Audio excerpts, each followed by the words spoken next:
본질을 본질되게 하는 것이라는 제목으로 하나님 말씀 증거하도록 하겠습니다. 옛날에 어느 시골에 살던 노인이 서울에 사는 딸의 집을 찾아가게 되었습니다. 몇 년 사이에 어찌나 변했는지 이 집이 저 집 같고 저 집이 이 집 같습니다. 그래서 노인이 당황해서 이곳에도 가보고 저곳에도 가보지만 도저히 찾을 수가 없습니다. 그때 지나가던 젊은이가 이 노인을 보고는 도와줄 곳이 없는지를 묻습니다. 노인은 딸의 집을 찾는데 도무지 어느 집인지 모르겠다라고 사정을 이야기합니다. 젊은이는 난감했습니다. 주소를 알아야 찾을 수 있는데 주소도 모른다라는 겁니다. 막연하게 과거에 가봤기 때문에 찾아갈 줄 알고 왔는데 너무 변했기 때문에 찾을 수가 없는 겁니다. 그래서 묻습니다. 혹시 기억에 남는 특징 같은 것이 없습니까? 그랬더니 노인이 한참 생각하더니 무릎을 탁 치면서 이렇게 이야기합니다. 맞아요. 그때 내가 기억해두기를 잘했네요. 우리 딸의 집 담장 위에 누른 고양이 한 마리가 앉아 있었어요. 무슨 말인지 아시겠습니까? 집 주소도 모릅니다. 집이 어떤지도 몰라요. 그런데 분명히 기억하는 한 가지가 있습니다. 뭐라고요? 그 집 담장 위에 누런 고양이 한 마리가 앉아 있었다라는 겁니다. 그러니까 누런 고양이가 앉아 있는 집을 찾아가면 된다라는 겁니다. 자, 이 노인의 문제가 무엇입니까? 고양이는 언제라도 다른 집으로 옮겨갈 수 있습니다. 그러니까 본질이라고 할 수 없는 거죠. 하지만 노인은 이 고양이를 본질이라고 생각을 했습니다. 그러니까 누런 고양이만 찾으면 딸의 집도 찾을 수 있다라고 생각을 한 겁니다. 자, 이 노인만 그럴까요? 이 시대를 살아가는 그리스도인들 역시 이런 이들이 있습니다. 그리스도인들이 본질로 삼아야 할 것은 하나님의 말씀, 하나님의 뜻입니다. 우리에게는 가정과 사업장과 직장과 학교와 자녀와 물질과 건강과 지혜 등 수많은 비본질들이 있습니다. 이런 것들은 마치 집 담장 위에 앉아있는 누런 고양이와 같습니다. 없다가 있을 수도 있고 있다가 없을 수도 있는 겁니다. 좋을 때도 있고 그렇지 않을 때도 있습니다.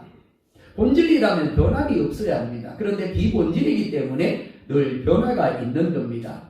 있고 없고 누리고 누리지 못하게 하는 모든 것들이 하나님의 섭리이고 하나님의 주권이라면 하나님이 왜 그렇게 하시는지 하나님의 의도하심과 뜻이 바로 본질인 겁니다.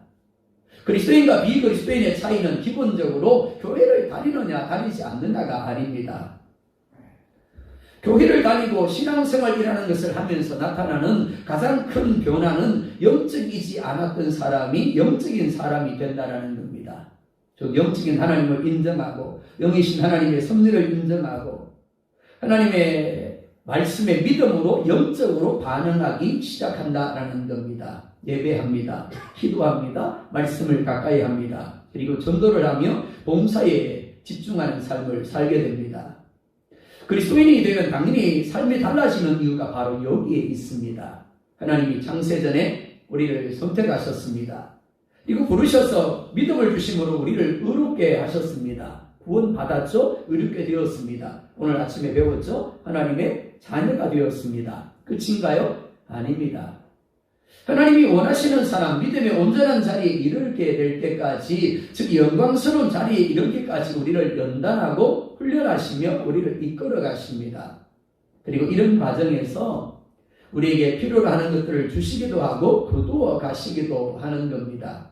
그러니까 본질은 우리가 하나님이 원하시는 사람이 되어서 하나님이 원하시는 일을 하고 말씀에 복종하게 되는 겁니다. 즉 하나님의 온전한 백성이 되는 거죠. 그리고 이 과정에서 비본질적인 여러 도구들이 사용되어지는 겁니다. 건강 주시기도 하고 질병을 주시기도 하고 부하게 하기도 하고 가난하게 하기도 하고 높은 자리에 올리기도 하고 낮은 자리에 거하게 하기도 하는 겁니다.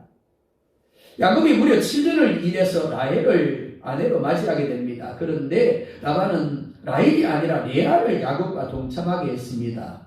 그리고 다시 라헬을 위하여 7년을 일하게 합니다. 야곱은 자신의 뜻과는 상관없이 언니와 동생을 모두 아내로 맞이하게 되었습니다. 뿐만이 아니죠. 그의 여종들을 아내로 맞이하게 됩니다. 야곱이 사랑하는 사람, 야곱이 아내를 맡고 싶어하는 사람은 오직 라헬 한 사람이었습니다. 하지만 자기의 의사와는 상관없이 어떻게 되어졌습니까? 레아도 그리고 빌하도 실바도 자기 아내로 맡게 되었습니다. 그리고 그로 말미암아 12명의 아들을 낳게 되어졌습니다. 자, 14년 동안 일을 합니다. 누구를 위해서요? 라헬을 아내로 얻기 위한 것이었습니다. 그래서 결혼 후에도 여전히 야곱은 라헬만 사랑합니다. 29장 31절에 이렇게 말씀을 합니다. 함께 볼까요? 시작. 하나님이 레아가 사랑받지 못함을 보시고 그의 태를 여었으나 라헬은 자녀가 없었더라. 어찌해서 자기 원하는 바와 상관없이 결혼을 하게 되었습니다. 동침을 했고 아내가 되었습니다. 그럼 어떻게 해야 되나요? 1번. 여전히 내가 원하는 사람이 아니니까, 내가 원해서 한 결혼이 아니니까 사랑하지 않아도 된다. 2번. 사랑해야 된다. 몇 번인가요? 고민이 필요하십니까? 시간을 좀 많이 드릴까요? 자, 1번입니까? 2번입니까? 뭐 1번이 뭔지도 모르겠죠, 지금. 2번이 뭔지도 모르겠고. 자, 아내로 맞이하게 되어졌습니다. 그러니까 내가 정말 참 믿음의 사람이라면 어떻습니까? 내가 원하지 않는 상황으로 말미암아 아내가 되었지만 이 또한 하나님의 섭리한 하심인 줄 믿고 어떻게 해요? 사랑해야 맞는 거예요. 만약에 라헬이 처음에 들어왔다라면 야곱은 12명의 아들을 낳을 수가 없는 겁니다. 왜? 죽어도 레아만큼은 내가 아내로 삼지 않을 거야 할 것이기 때문입니다. 그럼 빌하와 실바도 아내가 될 수 없는 거죠. 레아와 라헬이 다툴 일도 없었을 겁니다. 하나님의 뜻이 이루어질 수 없는 거예요. 대부분 사람들은 결혼만 하면, 그리고 동침만 하면 자연적으로 아이가 생긴다라고 생각을 합니다. 오늘 영상을 보니까 어떤 목사님 가정은 아이가 무려 12명이나 돼요. 네, 그걸 보면서 제가 뭘 생각했냐면, 목사님을 생각한 게 아니라 키우기 힘들겠다가 아니라 사모님이 불쌍하게 여겨지더라고요. 사모님이 너무너무 힘들겠구나라는 생각을 했습니다. 자, 어떻든 하나님이 주셨으니까 나았겠죠, 그렇죠? 자, 이런 사람에게 가장 쉬운 일이 뭘까요? 애 낳는 일입니다. 그죠? 하나님이 쑥쑥 주시니까 애 낳는 만큼 쉬운 게 없었어요. 그러겠죠, 그죠? 가정하면. 그런데 결혼을 했습니다. 1년이 지나고 2년이 지나고 3년이 지나는데 아이가 생기지 않는 겁니다. 아이를 가지려고 하지 않아서 아이가 생기지 않는 것이 아니라 정말 아이를 가지려고 하는데도 불구하고 아이가 생기지 않는 겁니다. 자, 이런 사람에게 어떨까요? 임신만큼 어려운 게 없는 겁니다. 제가 강도에 섬겼던 집사님 부부가 그랬습니다. 그 집사님 부부는 사이가 정말 좋았습니다. 다른 사람이 있는 데서도 늘 애정 표현을 하고 누가 봐도 저 사람 애고 부부네 할 정도로 너무너무 사이가 좋았어요. 그리고 사업도 손을 대는 족족 잘 됐습니다. 사업을 시작해서 확 일으켜가지고는 다른 사람에게 넘겨주고 또 다른 사업을 하면 또 예배드리고 얼마 안 돼 또 잘 되는 겁니다. 참 신기했습니다. 자, 그런데 뭐가 없었다고요? 아이가 없는 겁니다. 아이를 가지려고 자궁이 차다 그러니까 보약을 먹을 수 있는 보약은 다 먹었어요. 할 수 있는 방법은 다 해보았습니다. 그런데도 아이를 갖지 못했습니다. 자, 오늘 본문의 레아도 마찬가지입니다. 자, 하나님이 레아가 사랑받지 못함을 보시고 그의 태를 여셨다라고 말씀을 합니다. 여셨대요. 그러니까 원래는 어떻게 되어 있었다고요? 닫혀 있었다는 겁니다. 야곱에게 사랑받지 못하는 것도 괴롭고 고통스러운 일인데 아이 없이 갖지 못했다는 겁니다. 레아가 어땠을까요? 근데 레아만 그런 게 아닙니다. 그죠? 라헬도 마찬가지입니다. 라헬은 자녀가 없었더라라는 말을 원문을 보면 불임 열매를 맺지 못한다라는 의미입니다. 무엇 때문인지는 알 수 없지만 두 사람 모두 태가 닫혀 있었다라는 겁니다. 그런데 레아는 하나님이 태를 열어주셨고 라헬은 닫힌 그 상태로 내버려 두셨습니다. 자, 그 이유를 이렇게 말씀을 합니다. 레아는 야곱에게 사랑받지 못함을 보시고, 아담 이후에 태어나는 그 어떤 사람도 나름대로의 문제들을 가지고 있습니다. 문제가 없는 사람은 하나도 없어요. 저 사람은 너무너무 행복한 것 같아. 그 사람은 문제 있습니다. 단지 우리에게 보여지지 않을 뿐이죠. 결국 자금의 그리고 종류의 문제만 다를 뿐입니다.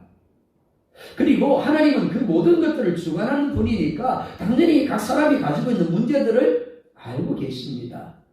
특별히 레아와 라헬 모두 태가 닫힌 상태입니다. 그런데 하나님은 오직 레아의 태만 열어주십니다. 물론 드러난 이유는 레아가 야곱에게 사랑받지 못한 것을 보셨기 때문입니다. 그런데 이어지는 32절에 이렇게 말씀을 합니다. 함께 볼까요? 시작. 레아가 임신하여 아들을 낳고 그 이름을 르우벤이라 하여 이르되 여호와께서 나의 괴로움을 돌보셨으니 이제는 내 남편이 나를 사랑하리로다 하였더라. 아멘. 레아가 아들을 낳습니다. 그 이름을 뭐라 부른다고요?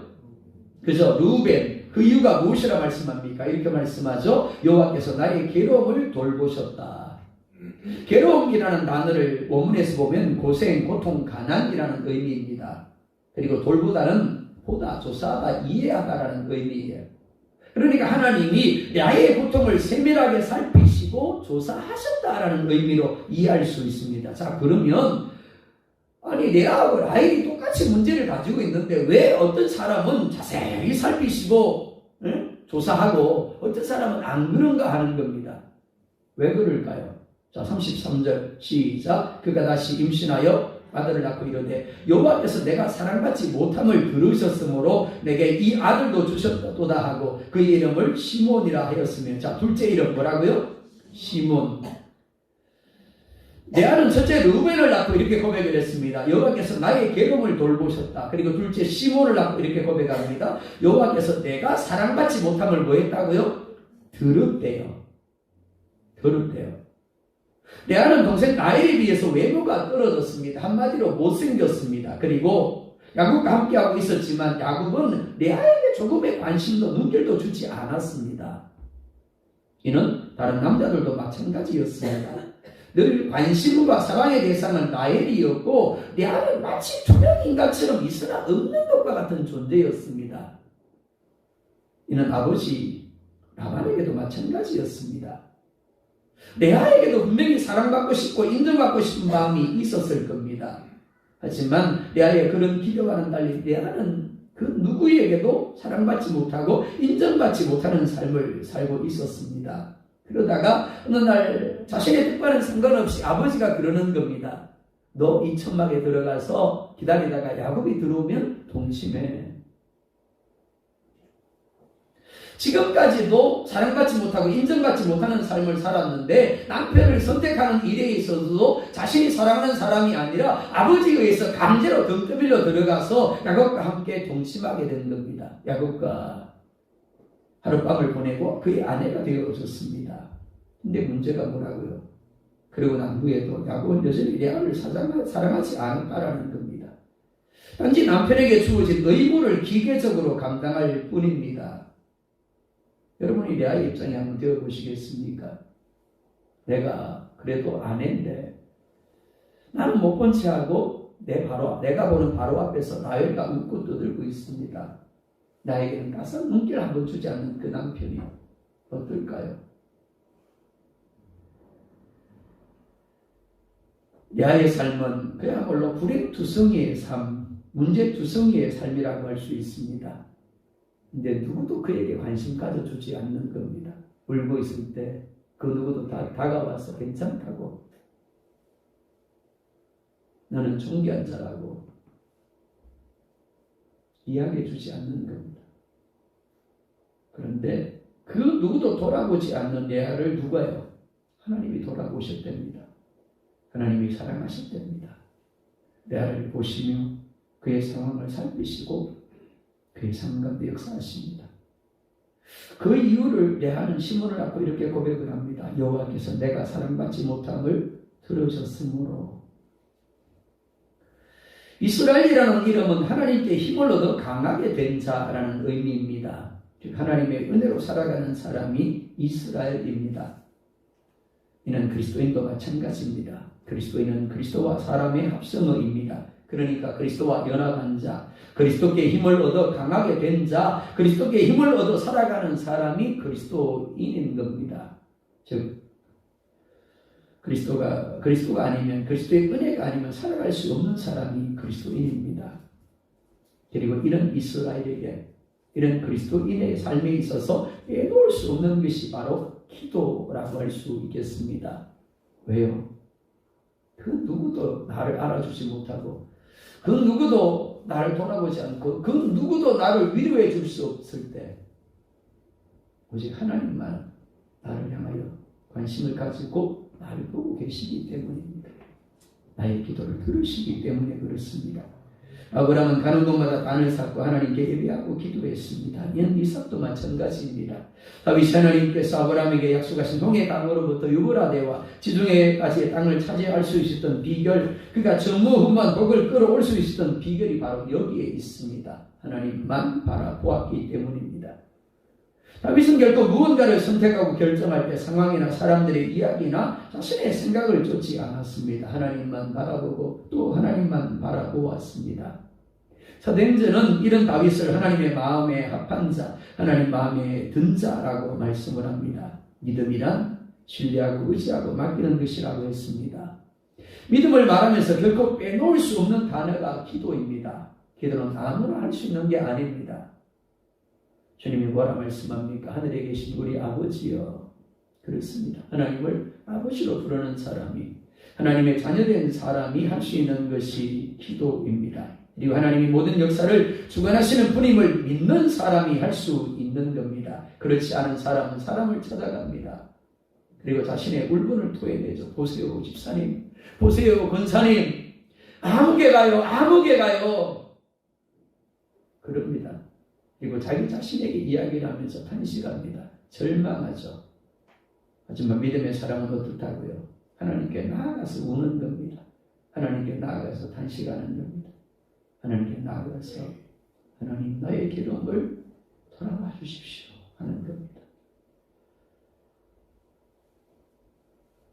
그러니까 하나님을 믿는다고 하면서 기도하지 않는 사람은 진정으로 하나님을 믿는 사람이 아닌 겁니다.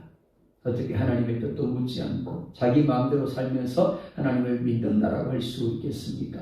하나님을 의지하지도 맡기지도 못하면서 어떻게 하나님을 믿는다고 할 수 있겠습니까?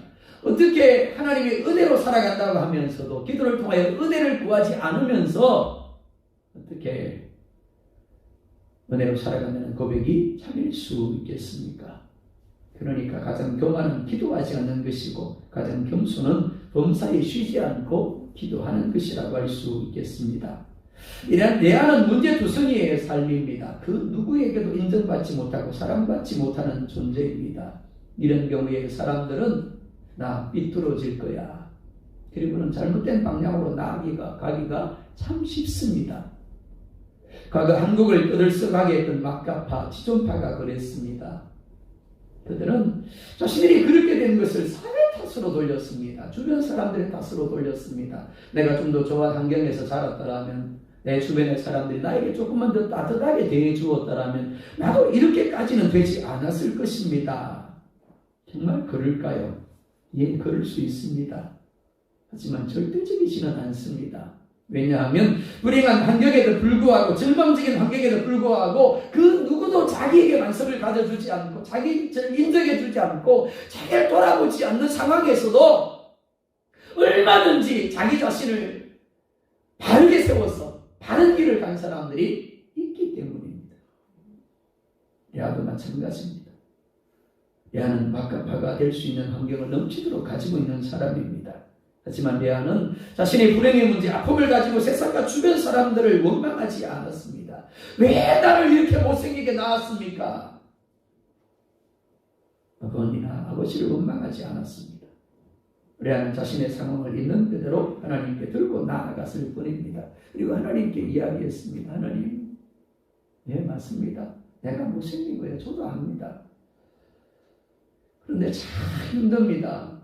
아버지에 의해서 병 떠밀려가지고 억지로 들어갔는데 그 남편이 나를 못 본 채 합니다. 나를 사랑해주지 않습니다.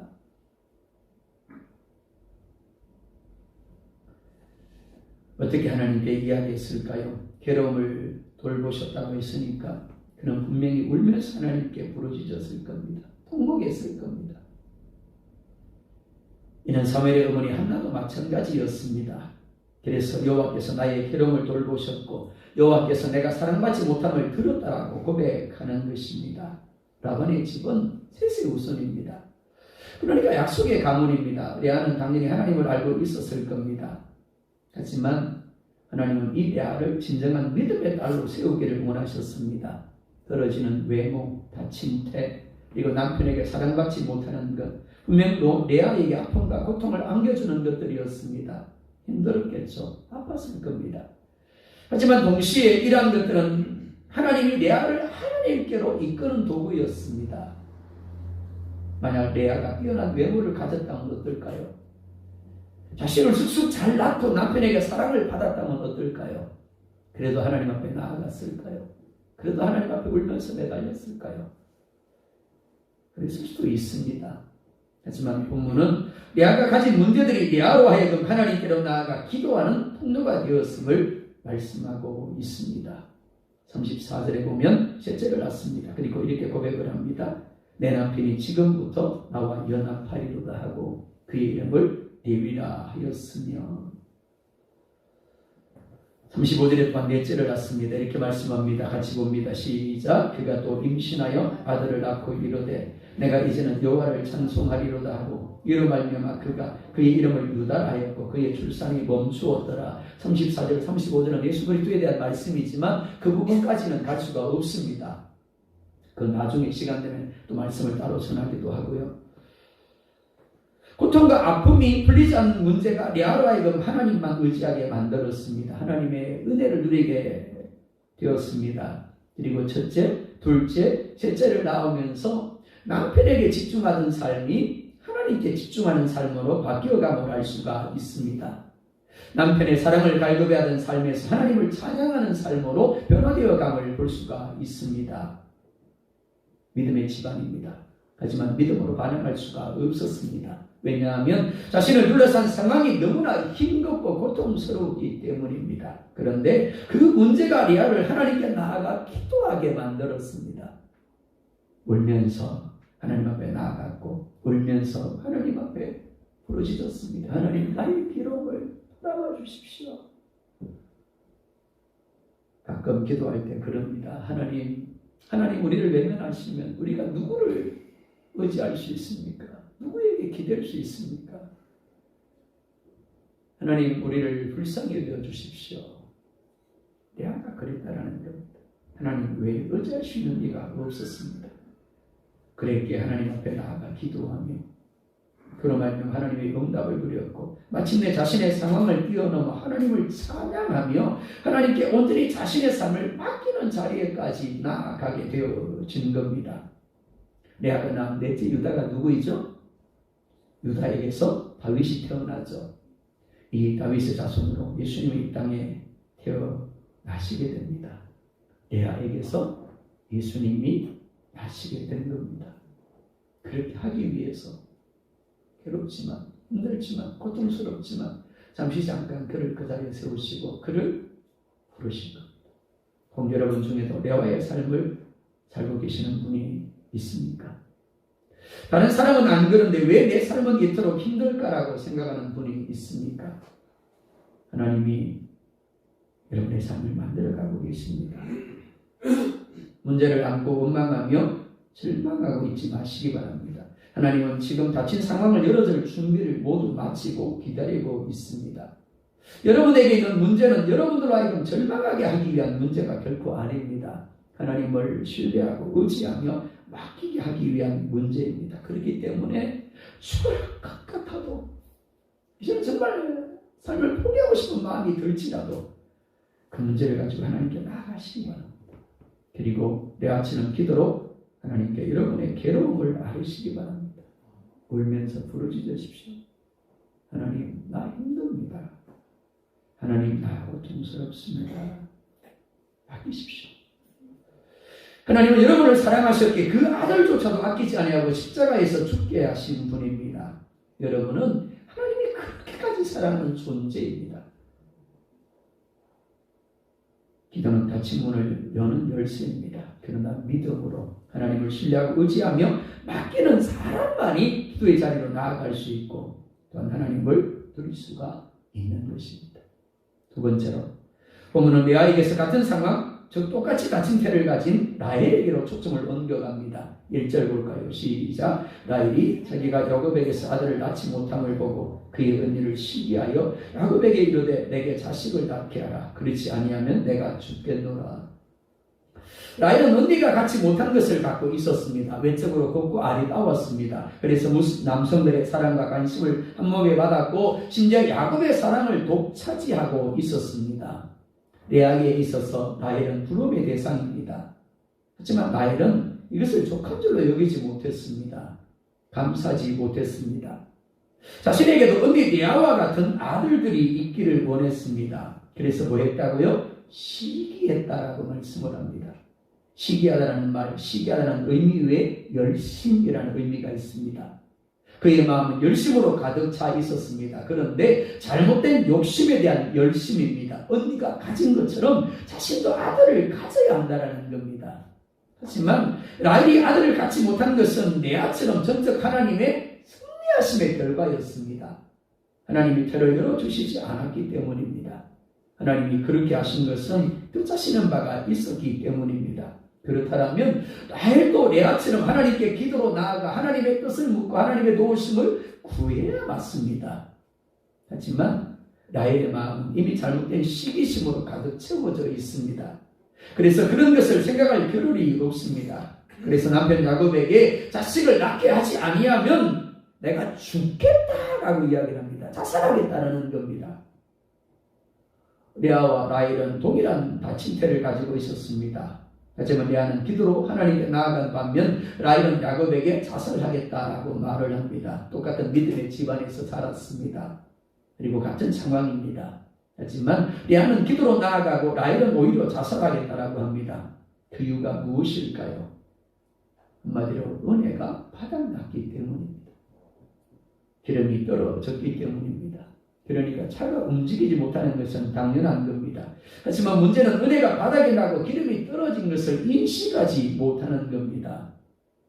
왜냐하면 그동안은 모든 것에 있어서 부족함이 없는 삶, 자신이 원하는 삶을 살다 보니까 굳이 하나님의 은혜를 필요로 하지 않았기 때문입니다.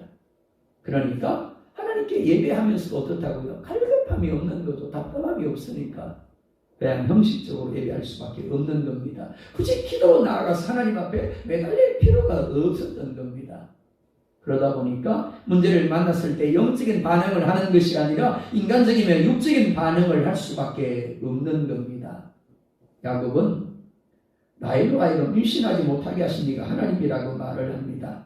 따라서 라헬은 당연히 하나님의 뜻에 반응하는 모습을 보여야 맞습니다. 하지만 라헬은 하나님이 자신으로 하여금 아이를 갖지 못하게 하시는데도 불구하고 잘못된 욕심에 사로잡혀서 그의 여종인 비라를 야곱에게로 들어가게 해서 아이를 갖고자 합니다.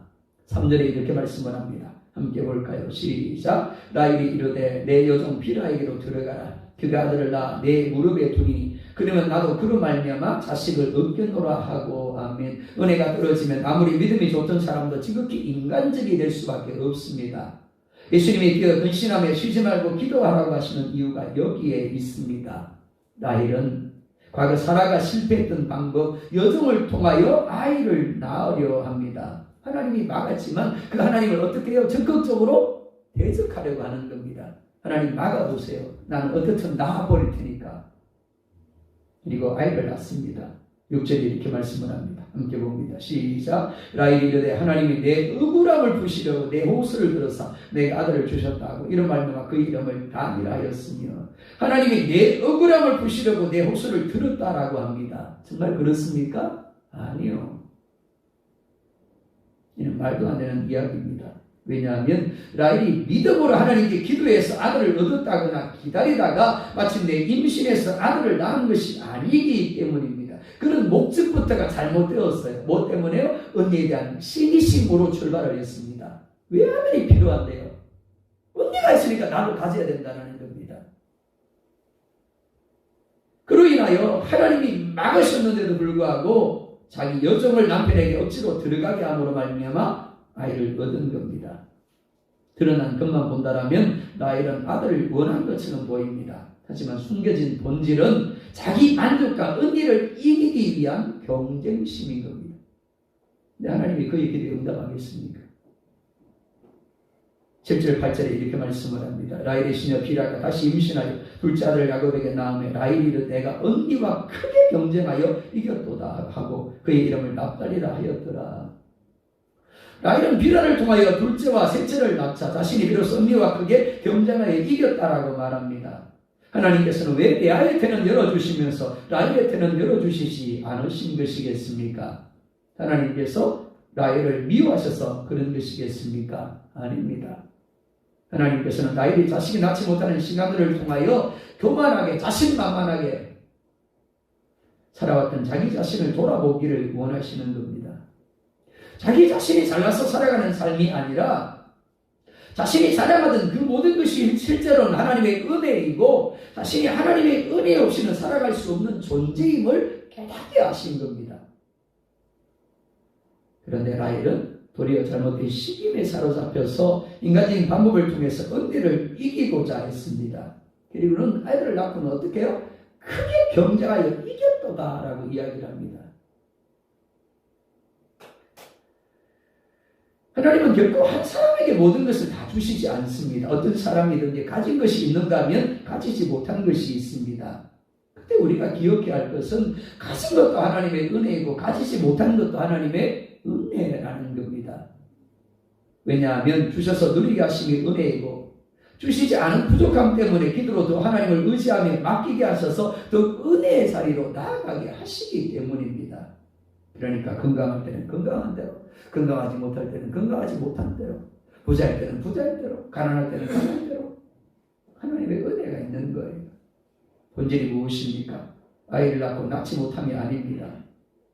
하나님이 낳음과 낳지 못함을 통하여 하나님께로 더 가까이 나아가게 하고 하나님과 더 깊은 만남을 갖게 하시며 하나님의 은혜를 고백하며 흘려보내는 삶을 살게 하시는 겁니다. 많은 이들이 은혜 받았습니다 라고 말합니다.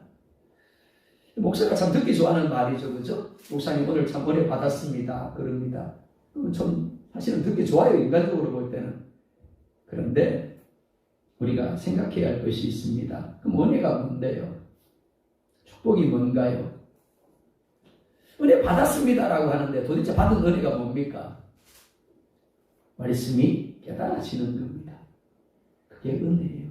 예배 시간에 강단에서 말씀이 전거드는데 그 말씀이 깨달아지는 겁니다. 아멘이 되는 거예요. 내게 적용이 되는 겁니다. 그건 은혜 받은 거예요. 하나님의 섭리, 하나님의 의도가 깨달아지는 겁니다. 하나님의 섭리, 하나님의 은혜가 깨달아지면 어떻다고요? 가짐도 은혜이고 가지지 못함도 은혜이고 축복인 겁니다. 이런 사람은 어떤 상황에서도 하나님의 섭리를 고백합니다. 그리고 자신의 가짐이 하나님의 은혜이고 은혜 없이는 살아갈 수 없기에 기도로 하나님을 의뢰하게 되어집니다. 기도하지 않고는 무엇도 얻거나 누리지 않겠다고 선언하시기 바랍니다.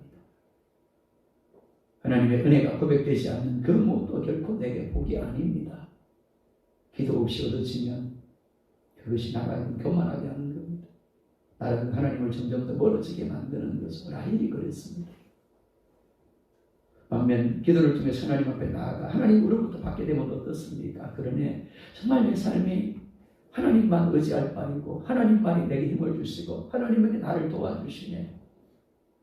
그리고 또 하나님만 바라보는 겁니다. 하나님을 의지하게 되는 거죠. 가장 교만한 사람은 어떤 사람이요? 기도하지 않는 사람입니다. 은혜를 고백하지 않는 사람입니다. 반면 가장 겸손한 사람은 기도하는 사람이고 범사의 은혜를 고백하는 사람입니다. 여러분은 기도하는 사람이 되고 은혜를 범사에 고백하는 사람이 될 수 있기를 원합니다. 그래서 더 은혜가 누려지고 하나님 앞에 가까이 나아가는 여러분이 될 수 있기를 예수님의 이름으로 축복합니다.